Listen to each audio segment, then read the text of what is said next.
Your customers are going to leave online reviews about your business, and you need to have a strategy to deal with them effectively. Welcome to the Proven Principles podcast by Knowing Hospitality, the show that deconstructs and demystifies the inner workings of the hotel industry. Here's your host, Adam Knight.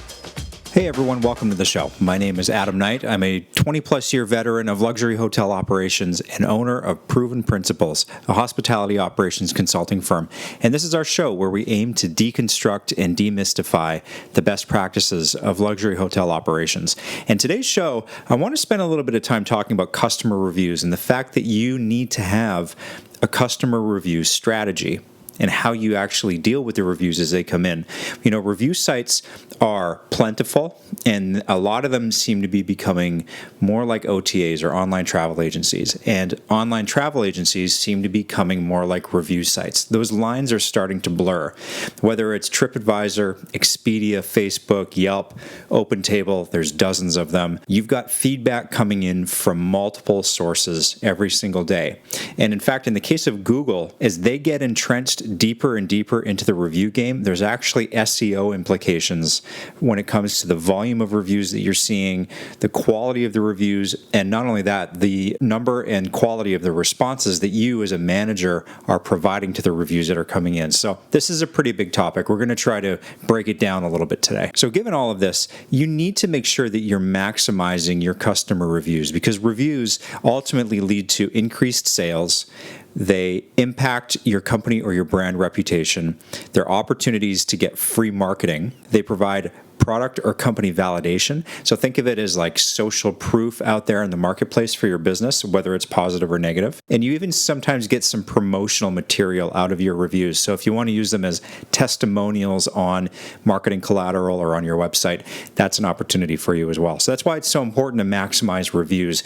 Now, as a leader, you get some valuable intel from reviews as well. That's why understanding how your customers interact with your business or experience your business is vital to your success. Now, I'm sure you've heard that a customer who has a negative experience or a bad experience with your business is more likely to leave a review. They're less likely to come and do business with you again. They'll tell a certain number of people about their experience, sometimes 15 to 20, maybe more in some cases. And unfortunately, the flip side to that is that a customer who has a good experience is less likely to leave a review. They're satisfied and they just move on. But when negative reviews come in, there's a pretty large impact to your overall ranking on whichever site that review happens to be coming into.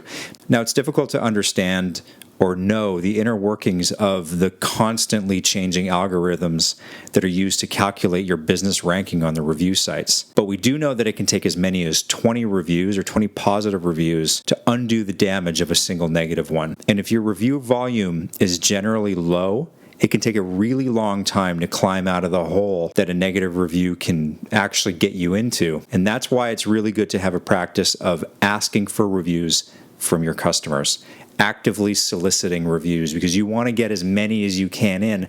So in a way to counteract any negative reviews that do come in. Because again, if somebody has a good experience, which presumably most of your customers are having, they're less likely to leave a review. So you want to get them engaged and on these sites. Some of the best ways to solicit reviews, aside from just outright asking customers to leave them, is by sending a post-stay email. So thanking the guest for staying at the hotel, thanking them for visiting, and including a direct link to your hotel's review site page. So making it as easy as possible for them just to click right through and leave a review for you. You can also include an ask for a review on a restaurant check, or even on your website, you can include direct links to your review pages on some of the more popular ones. So on a hotel page, maybe you want to send them to TripAdvisor. As I mentioned at the top of the show, sending them to a Google review page would be a good thing when it comes to SEO. Or on a restaurant site, you can send them to Yelp. Companies like OpenTable actually actively send follow-up emails after diners come in, and that email is a direct invitation to fill out a review about their experience. So knowing all of this, it's really important that negative customer experiences are dealt with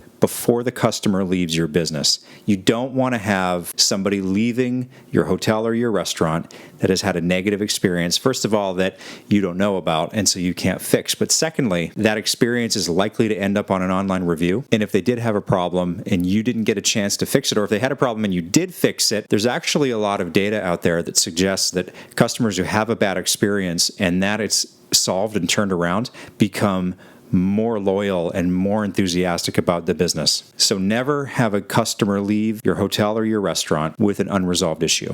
But if you don't get an opportunity to fix that negative customer experience before they leave the business, or if you just don't have a practice of responding to reviews as they come in, there's a few things that you want to keep in mind. And the first is you need to respond to every single review that comes in on every single platform. Don't fall into the habit of only responding to reviews that have certain star rankings or have a certain tone to them. So don't only respond to negative reviews, forgetting the positive ones, or don't only respond to positive reviews, neglecting the negative ones. You want to take the time to thank the customers for the good reviews, use them as praise opportunities for your team, but also to respond to negative reviews, thanking customers for their feedback, and then trying to move those reviews and that response offline and have the customers contact you directly. Another best practice for responding to reviews is that you want to make sure that you've got some approved verbiage or some core response language that's in the same voice as other company or brand collateral or verbiage. So you don't want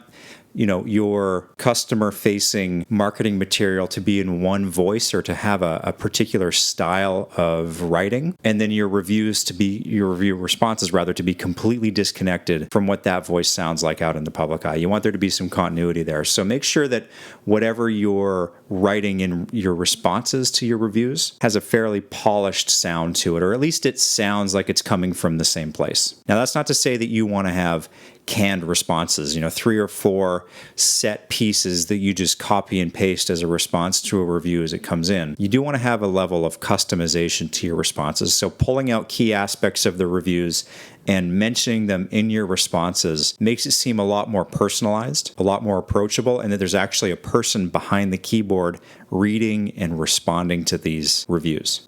Another benefit of having some approved verbiage or core responses that you've got that you can pull from is that it's going to allow multiple people to respond to reviews so that that task doesn't fall to one person on the team, which prevents your business from actually falling behind on responding to reviews. So you want to open up the permissions for multiple people on your team to be able to respond to reviews. And the best way to do that is to have response verbiage that everybody can have access to. Customer reviews are also opportunities for you to praise your staff. So you can take real-time feedback from customers, and when they call out either aspects of the experience that they really like or call out specific team members, that's a golden opportunity for you as a manager to give positive reinforcement and feedback to your team. Those kind of reviews are a huge opportunity for you, a huge win to celebrate, and a big gift that can help you bring your team together and give some positive reinforcements so that people continue to do the things that customers are responding to. The flip side to that coin is that when negative reviews come in, you can use it as training opportunities for your team. So again, if something happened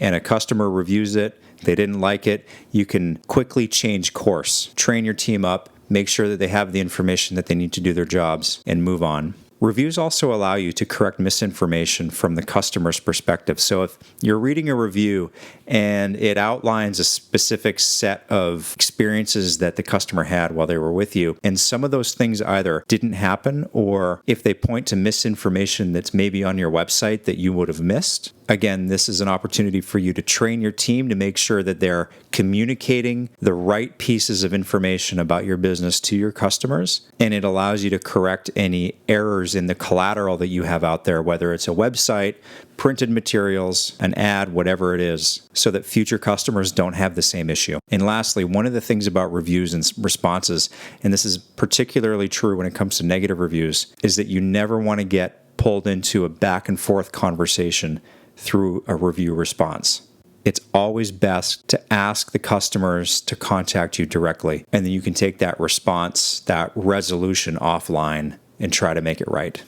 Don't get into a back and forth. You will never win in the court of public opinion if you get into an argument with a customer through an online review site. So take it offline. Now, we talked about this a little bit earlier, but sharing review performance with your staff is crucial. Customer reviews allow them to see really in real time how their efforts are being received. It also gives managers an opportunity to praise great work or to train areas of opportunity, and to get feedback from staff or change some practices that may not be working as they're intended. So talk about review performance at pre-shifts or at staff meetings. Pull that information directly offline. grab the most recent relevant reviews, share that data with your team, use it as opportunities to praise good work, use it as training opportunities to try to correct behavior in real time. And if you've got that clarity and transparency around performance, it'll allow you to create a stronger shared vision of what everybody should be working towards and set stronger goals for performance. So that's it for today's show, guys. Online customer reviews. They're absolutely crucial to any hospitality operation. They allow you to praise your team. They allow you to set goals. They allow you to train people in real time. They really are a wealth of information for you. So take advantage of it. So thanks very much for listening today, guys. If you haven't had an opportunity to subscribe to the podcast yet, go ahead and do that. You'll get alerted when new episodes are released. And if you want to learn more about what we do on a day-to-day basis, you can find us at theprovenprinciples.com. Our social media profiles live there. Some of the services that we provide to customers are there. Our social media profiles live there. We've got past podcast episodes, articles on other topics, truly a wealth of information on the website. So theprovenprinciples.com. And we'll catch up on another episode. Thanks for listening to the Proven Principles Podcast with Adam Knight. Be sure to subscribe so you never miss a show. The podcast is brought to you by Knowing Hospitality, a full-service hotel management company that puts your performance first by rethinking the management model. Visit knowinghospitality.com to learn more. Until next time.